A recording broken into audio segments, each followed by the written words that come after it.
कहानी की शुरुआत में हम देखते हैं कि नासा के एक स्पेस कैप्सूल की क्रैश लैंडिंग हुई। उसके अंदर एस्ट्रोनॉट सैम मौजूद थी। रेस्क्यू टीम ने उसे तुरंत बाहर निकाल कर एक बोट पर बैठाया और हॉस्पिटल ले गए। थोड़ी देर बाद जब सैम होश में आई तो उसे बहुत चक्कर आ रहे थे। उसने आसपास देखा तो एक पेन हवा में तैरता हुआ दिखाई दिया। जब उसने उसे छूने की कोशिश की तो कुछ लोग अचानक कमरे में आ गए और जब उसने दोबारा पेन को देखा तो वो ट्रे पर पड़ा था। फिर अचानक ही उसे उल्टी आने लगी। डॉक्टर ने समझाया कि तुम्हारी जैसी हालत है उसमें वहम हो जाता है, बहुत नॉर्मल है। उन्होंने सैम से कुछ सवाल किए ताकि उसकी मानसिक हालत को समझा जा सके। जब सैम ने पेन के बारे में बताया तो डॉक्टर्स कहने लगे कि इतने समय से तुम बिना ग्रेविटी के जी रही थी, चीजों को तैरता देखने की तुम्हें आदत हो गई है, इतनी चिंता मत करो। उसका हाथ थोड़ा सूजा हुआ था पर टूटा नहीं था, शायद लैंडिंग के समय चोट लग गई होगी। उन्होंने सैम से पूछा कि हुआ क्या था। सैम ने बताया कि मिशन कंट्रोल ने मुझे एक स्पेसिफिक लोकेशन बताई थी और सब कुछ सही चल रहा था, पर फिर शायद मेरा स्पेस कैप्सूल किसी चीज से टकरा गया और फिर तेजी से नीचे गिरते वक्त मैं बेहोश हो गई। डॉक्टर्स ने कहा कि किसी चीज ने कैप्सूल को छेद दिया था। तुम्हारा हेलमेट भी टूटा हुआ था, शायद अंतरिक्ष में तैर रहा मीटियोर का कोई टुकड़ा होगा। उन्होंने उसके सूट के पार्टिकल्स को जांच करने के लिए भेजा था। बाद में सैम से उसका पति मार्क और बेटी इजी मिलने आए, लेकिन क्वारंटाइन की वजह से वो सिर्फ शीशे के पीछे से ही बात कर पाई। उसके पिता विलियम भी वहां आए। उसे बताया गया कि सरकार भी नासा के साथ साथ इन्वेस्टिगेशन करेगी, क्योंकि जैसे ही तुम्हारा स्पेस कैप्सूल धरती में एंटर हुआ कुछ बहुत ही अजीब सी फ्रीक्वेंसी मिली थी। सरकार ने सैम के लिए एक खास घर का इंतजाम किया जहां वो न्यूज रिपोर्टर्स से दूर रहकर आराम से ठीक हो सके। डॉक्टर मिशेल सैम को वहां ले गई और घर दिखाया। उसने बताया कि सरकार ने 1950 में इस जगह को वेपन टेस्टिंग के लिए खरीदा था और अब इसका इस्तेमाल कुछ जरूरी लोगों को ठहराने के लिए किया जाता है। बाहर एक टेलीस्कोप भी लगाया गया था ताकि सैम अंतरिक्ष को मिस न करे। जब सैम ने टेलीस्कोप का इस्तेमाल करना चाहा तो एक तेज आवाज हुई और उसके सर में दर्द होने लगा। साथ ही उसे कुछ अजीब तस्वीरें दिखने लगी। मिशेल ने उसे संभाला और कहा कि ये सब कुछ आम है। उसने सैम से कहा कि अगर नाक से थोड़ा बहुत खून आए, अजीबोगरीब चीजें तैरती हुई दिखें तो ज्यादा ध्यान मत देना। तुम्हें ठीक होने में थोड़ा समय लगेगा, थोड़ा आराम करो। 2 महीने बाद तुम्हारा टेस्ट होगा, उसके बाद ही अगला मिशन मिलेगा। हर रोज डॉक्टर्स उसे सुबह सुबह चेक करने आते थे। एक दिन सैम को बहुत तेज सर दर्द हुआ, लेकिन बुखार नहीं था। उसने अपने हाथ की बैंडेज हटाकर देखी तो बहुत बुरा सा निशान पड़ गया था। फिर जब वो थोड़ा सामान रख रही थी तो अचानक नाक से खून निकलने लगा। तभी उसकी दोस्त वैल का वीडियो कॉल आया। बात करते करते सैम एकदम चुप हो गई और बाहर की तरफ देखने लगी। वैल चिल्लाने लगी, सैम सैम इधर देखो ना, कहाँ देख रही हो? तभी सैम का ध्यान अचानक से हटा और उसने कहा कि मुझे लग रहा है बाहर कोई है। जब उसने कैमरा बदला तो एक परछाई वहां से गई। वैल ने उसे कहा कि अपने सिम्टम थोड़े कम बताइयो ताकि काम पे जल्दी वापस भेज दें तुझे। कॉल के बाद घर की लाइट्स टिमटिमाने लगी और एक कमरे से तेज आवाज आई। सैम वहां गई तो देखा कि जमीन पर पानी और मिट्टी थी और दरवाजा खुला हुआ था। वो बाहर गई और टेलीस्कोप से जंगल को देखा। कुछ हरकत हुई पर फिर गायब हो गई। उसने एक पत्थर उठाकर उस जगह फेंका जहां हरकत हुई थी, लेकिन असल में कुछ उसके घर की छत पर था। तब उसके दिमाग में फिर वही अजीब सी आवाजें आई और उसने लोगों और क्रैश होने वाली साइट की यादें देखी। अगली सुबह जब सैम उठी तो उसने देखा कि उसके हाथ पर बैंडेज नहीं थी और निशान और ज्यादा बढ़ गया था। जब वो ब्रेकफास्ट बना रही थी तो उसने देखा कि एक अंडा हवा में तैर रहा है। जब उसने छुआ तो अंडा हिलने लगा, पर जब उसने छोड़ भी दिया तो भी अंडा हवा में ही था। पर जैसे ही डॉक्टर्स आए उसका ध्यान भटका, अचानक से अंडा गिरकर टूट गया, यानी वो हवा में तो था। डॉक्टर्स ने फिर से उस पर कई टेस्ट किए। एक्सरसाइज के दौरान उसके पैर में झटका लगा, लेकिन उसने कहा नहीं नहीं ठीक है, सब कुछ नहीं हुआ। टेस्ट के बाद सैम थक गई और उसने थोड़ी आइसिंग की। मिशेल ने कहा कि टेस्ट थोड़े मुश्किल हैं लेकिन नासा के लिए जरूरी हैं। उसने पूछा कि कोई सिम्टम तो नहीं है, पर सैम ने अपनी दोस्त के कहे मुताबिक झूठ बोल दिया कि सब कुछ सही है। डॉक्टर्स के जाने के बाद सैम ने मार्क को कॉल किया। उसने कहा कि जब मैं पूरी तरह ठीक हो जाऊंगी ना तो फिर फैमिली ट्रिप पे चलेंगे तीनों। इसके लिए मार्क ने मना कर दिया। उसने कहा कि इजी बिना बात कंफ्यूज हो जाएगी, उसे लगेगा कि हम साथ हैं, सब कुछ सही है। फिर जब डाइवोर्स लेंगे तो झटका लगेगा उसे। ये सुनकर सैम को बुरा लगा। उसने कहा कि अभी पक्का थोड़ी है कि डाइवोर्स लेंगे, अभी तो हम बस बात कर रहे थे ना। उनकी बातों से पता चलता है कि इजी अडॉप्टेड है और सैम और मार्क एक दूसरे से अलग हो रहे हैं क्योंकि सैम बस अपने काम में ही बिजी रहती है। मार्क और इजी के लिए उसके पास समय ही नहीं है। खैर तभी इजी ने वहां आकर अपनी ड्राइंग दिखाई जिसमें उसने स्पेस में कुछ लोग बनाए थे। बाद में सैम को जंगल में घूमते हुए फिर वही तेज आवाज सुनाई दी। उसे ऐसे नजारे दिखने लगे कि कुछ लोग उसे ढूंढते हुए आ रहे हैं। जब सब कुछ शांत हुआ तो उसे जमीन के नीचे एक तार मिली। वो उसके साथ साथ चलती गई तो एक पत्थर तक पहुंची। जब उसने पत्थर को उठाया तो समझ आया कि वो नकली है। उसके अंदर एक कैमरा लगा हुआ था। वो और तारों को फॉलो करने लगी तो बहुत सारे कैमरे थे। ये सब देखकर वो थोड़ा घबरा गई और वापस जाने लगी, लेकिन फिर अचानक उसका पैर अटक गया और वो नीचे गिर पड़ी। फिर सैम अपने बेड पर होश में आई। उसके सर में दर्द हो रहा था, बालों पर खून लगा हुआ था। तभी उसने देखा कि बाहर कोई है। जल्द ही एक आदमी उसके कमरे में आया। उसने कहा कि उन्होंने सैम को बाहर जख्मी हालत में पाया तो उठाकर अंदर ले आए। सैम ने उससे पूछा, तुम हो कौन? तभी पीछे से सैम के पिता विलियम वहां आए। उन्होंने सैम को बताया कि जब मैंने घर को खाली देखा तो सर्च टीम को भेज दिया था। साथ ही उसने सैम को डांटा कि तुम आराम नहीं कर सकती। सैम ने कैमरास के बारे में पूछा तो विलियम ने बताया कि नासा को घर की सारी डिटेल नहीं बताई मैंने। इस घर में जगह जगह पर खुफिया कैमरे हैं। फिर उसने सैम को एक छुपा हुआ कमरा दिखाया जिसका रास्ता फर्नीचर के पीछे से जाता था। नीचे एक बहुत बड़ा एरिया है जहां बहुत जरूरी लोगों को छुपाया जाता है। विलियम ने कंप्यूटर को ऑन किया तो सारे कैमरास की फुटेज स्क्रीन पर दिखने लगी। उसने बताया कि इमरजेंसी में ये घर अपने आप को बंद कर सकता है। इसके ऊपर एक बहुत ठोस परत आ जाएगी। इस घर के अंदर खुद को बचाने के सिस्टम भी लगे हैं। ये घर दुश्मन पर हमला भी कर सकता है, पर उसकी तुम्हें जरूरत नहीं पड़ेगी। जब विलियम वहां से गया तो स्क्रीन्स में अचानक कुछ खराबी आने लगी। सैम ने अपना हाथ देखा, उसका निशान बाजू तक पहुंच गया था। उसने फोटो खींचकर वैल को भेजी कि देख तो ये क्या हो गया है। वैल ने कहा कि इसकी आइसिंग कर ढंग से, ठीक हो जाएगा। शाम को सैम जकूजी में रिलैक्स कर रही थी। अचानक हवा रुक गई और सैम को जंगल से अजीब आवाजें सुनाई दी। सिर्फ एक सेकंड बाद हवा फिर से तेज चलने लगी। इससे घबरा कर सैम अंदर चली गई। उसने मार्क को कॉल किया लेकिन उसने फोन नहीं उठाया। तभी अचानक लाइट्स झपकने लग गई। सैम ने फ्लैश लाइट पकड़ी और बालकनी पर गई, पर उसे कुछ भी अजीब नहीं दिखा। जब वो वापस अंदर आई, लाइट बिल्कुल बंद हो गई और एक अजीब सा मॉन्स्टर दरवाजे पर खड़ा था। सैम थोड़ी देर तक शॉक में चली गई। जब उसने दोबारा देखा तो मॉन्स्टर वहां से गायब था। लाइट दोबारा ऑन हो गई और सैम ने दरवाजा खोला। उसने हाथ में टॉर्च लेकर इधर उधर देखा, पर कुछ भी नहीं मिला। सैम वापस अंदर गई और अलार्म को एक्टिवेट करके दरवाजा लॉक कर दिया। बेडरूम की तरफ जाते वक्त घर की एआई ने अनाउंस किया कि कोई घर के अंदर घुस गया है और लॉकडाउन शुरू हो गया।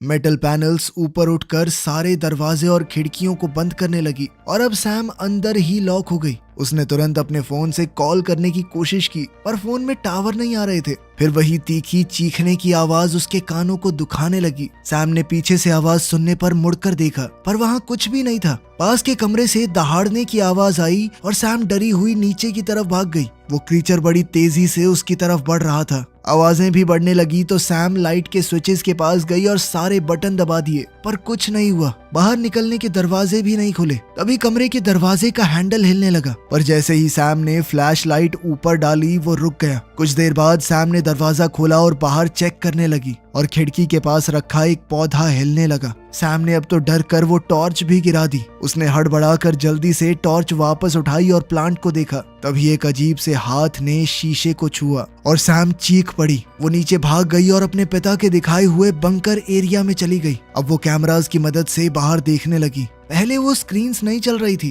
पर फिर उसने सही स्विच को ऑन किया। एक कैमरा से उसने देखा कि वो क्रीचर बाहर घास पर बैठा है। लाइट्स फ्लिकर हुई और वो क्रीचर अचानक से गायब हो गया। अचानक सैम फोन की घंटी से जाग गई। उसे समझ आया कि वो कंप्यूटर डेस्क पर ही सो गई थी। वो ऊपर भागी। विलियम और उसकी टीम वहां पर थी। सैम ने बताया कि जनरेटर में कुछ इशू लग रहा है। विलियम ने बताया कि हाँ, मुझे पावर कट के बारे में पता चला। मैंने अपने लोगों को काम पर भेज दिया है। फिर सैम ने उसे अकेले में बताया कि कोई क्रीचर है इस घर में, जिस पर विलियम ने कहा कि मैं सिक्योरिटी फुटेज चेक करूंगा। खैर फिर सैम के टेस्ट दोबारा शुरू हुए। मिशेल ने उसके घाव देखे और कहा कि ये नॉर्मल घाव नहीं लग रहे, मैं तुम्हारे लिए एक्सरे का अपॉइंटमेंट लेती हूँ। कुछ समय बाद मार्क और इजी सैम से मिलने आए। विलियम अपनी पोती के साथ वक्त बिता रहा था। तब मार्क और सैम जंगल में कुछ प्राइवेट बात करने गए। सैम ने मार्क को बताया कि मैंने एक क्रीचर को देखा जो इस दुनिया का नहीं है। वो सोच रही थी कि शायद वो एक एलियन को साथ ले आई है, क्योंकि उसका मिशन सिग्नल स्पेस में भेजना था। मार्क कुछ बोलने ही वाला था पर इजी आ गई। फिर विलियम और सैम कैमरास को चेक करने गए। जिस वक्त पर सैम ने मॉन्स्टर को देखा था, कैमरास वहाँ ग्लिच करने लगे, लेकिन घास पर कोई मॉन्स्टर नहीं था। विलियम ने कहा कि बेटा तुम ज्यादा सोच रही हो, तुम्हें आराम की जरूरत है, आराम करो। विलियम ऊपर चला गया तो सैम ने कंप्यूटर से पूरा घर स्कैन करवाया। कंप्यूटर ने 9 लोगों को डिटेक्ट किया जो परिवार और विलियम के लोग थे। कुछ देर बाद इजी, मार्क और सैम जंगल में वॉक करने गए। मार्क और सैम बातचीत कर ही रहे थे कि तभी उन्हें एक अजीब सी आवाज सुनाई दी और इजी अचानक से गायब हो गई। वो लोग इजी को ढूंढने लगे, तभी अचानक इजी उनके पीछे से आ गई। उसके हाथ में एक मरा हुआ कीड़ा था। जंगल की सभी झाड़ियों में कीड़े तीखी आवाज करने लगे। एक कीड़ा पेड़ से टकरा गया। इस सब से थोड़ा डर कर वो लोग घर की तरफ भागे। अब जंगल से हजारों कीड़े बाहर निकल आए। परिवार घर में छुप गया और खिड़कियों पर सब कीड़े चिपक गए। रोशनी पूरी तरह ढक दी गई। थोड़ी देर बाद कीड़े चले गए और खिड़कियों का शीशा बहुत चिपचिपा हो गया, लेकिन खिड़कियों के नीचे बहुत सारे कीड़े मरे पड़े थे। सफाई की टीम आ गई और नासा के ऑफिसर ने कहा कि ये चीज आम तो नहीं लग रही। सैम ने लैब से अपने कैप्सूल टेस्ट की अपडेट पूछी, लेकिन रिजल्ट अभी आए नहीं थे। मार्क और इजी अभी के लिए वहां से चले गए, पर मार्क ने कहा कि मैं रात को आऊंगा। फिर सैम को अपने पैर में कुछ अजीब सा लगने लगा। जब उसने जूता उतारा तो उसके नाखून से खून आ रहा था। बाथरूम जाकर उसने अपने मोजे उतारे तो देखा कि घाव पूरे पैर तक पहुंच चुका है। जैसे ही उसने नाखून को छुआ तो वो निकल गया और वो चीख पड़ी। उसने अपने पैर पर बैंडेज बांधी और बर्फ से थोड़ा सेका। अब लाइट्स फिर से झपकने लगी तो सैम ने एक टेबल दरवाजे के आगे लगा दिया। उसने इंटरनेट पर अजीब कीड़ों की घटनाओं के बारे में देखा। वहाँ उसे फोटोज में कुछ लोग दिखे जिनके शरीर पर बिल्कुल उसके जैसे निशान थे। उसे लगने लगा कि कुछ तो उसकी कमर पर रेंग रहा है, तो वो बाथरूम की तरफ भागी। शीशे में देखा तो हथेली से होते हुए वो घाव कंधे तक आ चुका है। लाइट्स फिर से झपझपाने लगी तो सैम अलार्म एक्टिवेट करके नीचे भागी।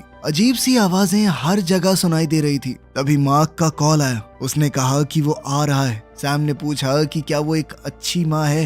ये सुनकर मार्क थोड़ा कंफ्यूज हो गया। Lights bar bar on off हो रही थी और एआई ने कहा कि लॉकडाउन शुरू हो गया है। सैम ने मार्क को बताया कि घर के अंदर कुछ है। आवाजें और पास आने लगी। सैम बंकर की तरफ जा ही रही थी कि तभी उसकी कमर में बहुत तेज दर्द होने लगी और वो दर्द से करहा कर गिर पड़ी। वो सीढ़ियों से गिरती हुई नीचे तक पहुंच गई। उसके हाथ में चिपचिपी जेल जैसी कोई चीज लग गई। उसने देखा कि उसका फोन भी टूट गया है। ऊपर से आवाजें आ रही थी तो सैम कंप्यूटर के पास गई। कंप्यूटर स्कैन ने बताया कि घर में उसके अलावा एक आदमी और है। कैमरास में गड़बड़ होने लगी और वो मॉन्स्टर घर के अंदर दिखा। सैम ने स्क्रीन्स बंद कर दी। कंप्यूटर ने दोबारा स्कैन किया और बताया कि ऊपर वाले फ्लोर पर 2 लोग हैं। सैम ने और बटन्स दबाए और सीलिंग से धुआं निकलने लगा। वो किचन की तरफ गई और फिर आवाजें वहीं आ गई। वो डर के मारे फर्नीचर के नीचे छुप गई और ओवन की परछाई में मॉन्स्टर को देखा। मॉन्स्टर ने सैम को नहीं देखा और वहां से चला गया। जब वो दरवाजे की तरफ भागी तो दूसरा मॉन्स्टर आ गया और उसे दोबारा से छुपना पड़ा।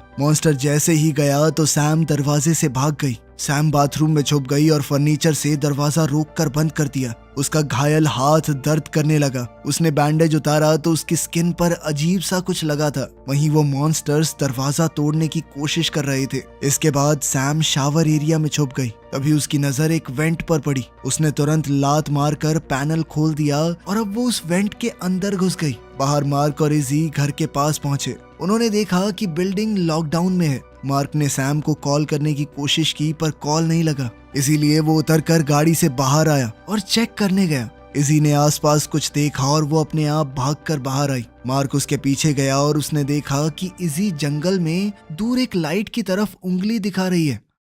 उधर सैम वेंट से होती हुई वापस कॉरिडोर में आ गई और जल्दी से सीढ़ियां चढ़ने लगी, पर एक मॉन्स्टर ने उसका पैर पकड़ लिया और वो गिर गई। थोड़ी लड़ाई के बाद सैम ने उस मॉन्स्टर का पंजा लात मारकर हटा दिया और फिर जल्दी से वहां से भागी। सैम दीवारों के बीच से एक और जगह में छुपकर चली गई। उसके शरीर पर वो निशान तेजी से चमकने लगे। कुछ देर बाद उसे एक सीढ़ी मिली और वो उस हैच से निकलकर जंगल में आ गई। जब वो पेड़ों के बीच भाग रही थी तो उसके पूरे शरीर पर मौजूद निशान चमकने लगे। दुनिया भर की खतरनाक आवाजें सुनाई दे रही थी, लेकिन उसे अपने परिवार की आवाज नहीं सुनाई दी जो उसे ढूंढ रहे थे। रोड के पास ही विलियम अपनी पूरी टीम और हथियारों के साथ आ गया। उसने उन्हें याद दिलाया कि वो लोग एक इंटेलिजेंट चीज का सामना कर रहे हैं। उसने कैमरास पर सब देख लिया था और अपनी टीम को समझाया कि ये जो भी जीव है ये जानवर नहीं है कोई, वो जीव बहुत समझदार हो सकता है। अब फौजियों ने घर का बाकी हिस्सा चेक किया और विलियम बंकर तक गया जहां उसने सब कुछ बिखरा हुआ देखा। जंगल में सैम जमीन पर गिर गई और मॉन्स्टर्स की आवाजें और करीब आई तो सैम उनसे अपनी जान की भीख मांगने लगी कि प्लीज मुझे छोड़ दो। अचानक एक क्रीचर ने उसके मुंह को हल्के से ऊपर उठाया और उसकी तरफ प्यार भरी नजरों से देखा। उस जीव ने अपनी भाषा में पूछा कि क्या तुम मुझे समझ सकती हो।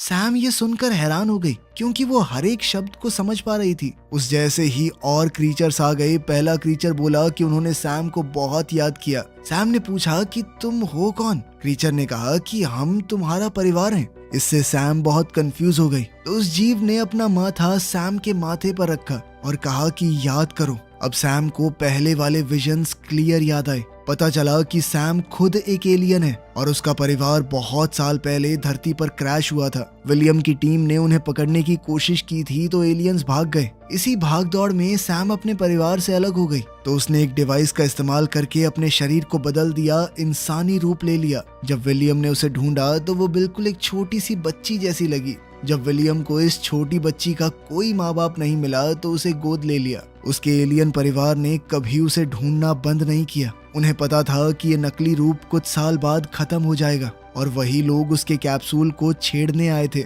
वर्तमान समय में मार्क और इजी जंगल में सैम को एलियंस से घिरा हुआ देखते हैं। इजी अपनी माँ का चमकता हुआ शरीर देखकर थोड़ा डर गई। सैम ने इजी को भरोसा दिलाया कि कोई तुम्हें नुकसान नहीं पहुंचाएगा। तभी विलियम वहां आ गया। उसने बताया कि मैं तो हमेशा से जानता था कि तुम क्या हो। उसने जानबूझकर सैम को एक एस्ट्रोनॉट बनाया और फिर उसे उस खास मिशन पर भेजा ताकि उसे देखकर उसका पूरा परिवार वहां आ जाए। अब वो सभी एलियंस को एक साथ पकड़ना चाहता था तो उसने अपनी टीम को कॉल किया। विलियम ने सैम से कहा कि अपने साथियों को बोल दो सरेंडर करने के लिए, लेकिन सैम ने मना कर दिया। जब विलियम ने बंदूक निकाली तो मार्क ने उसे जमीन पर गिराकर 2-3 मुक्के मार दिए। तभी सैम का इंसानी शरीर खत्म हो गया और वो पूरी तरह अपने एलियन रूप में आ गई। फौजी करीब आ रहे थे तो मार्क ने सैम से कहा कि अपनी जान बचाओ, भाग जाओ यहाँ से। इजी ने अपना हाथ बढ़ाया तो सैम ने अपने पंजे से उसका हाथ छुआ। फिर सैम अपने एलियन परिवार के साथ जंगल में भाग गई। जब तक फौजी वहां पहुंचे वो एलियंस एक बहुत ही चमकदार स्पेसशिप में पृथ्वी को छोड़कर भाग चुके थे। वीडियो पसंद आई तो लाइक कर देना, चैनल को सब्सक्राइब कर लेना। मिलते हैं अगली वीडियो में।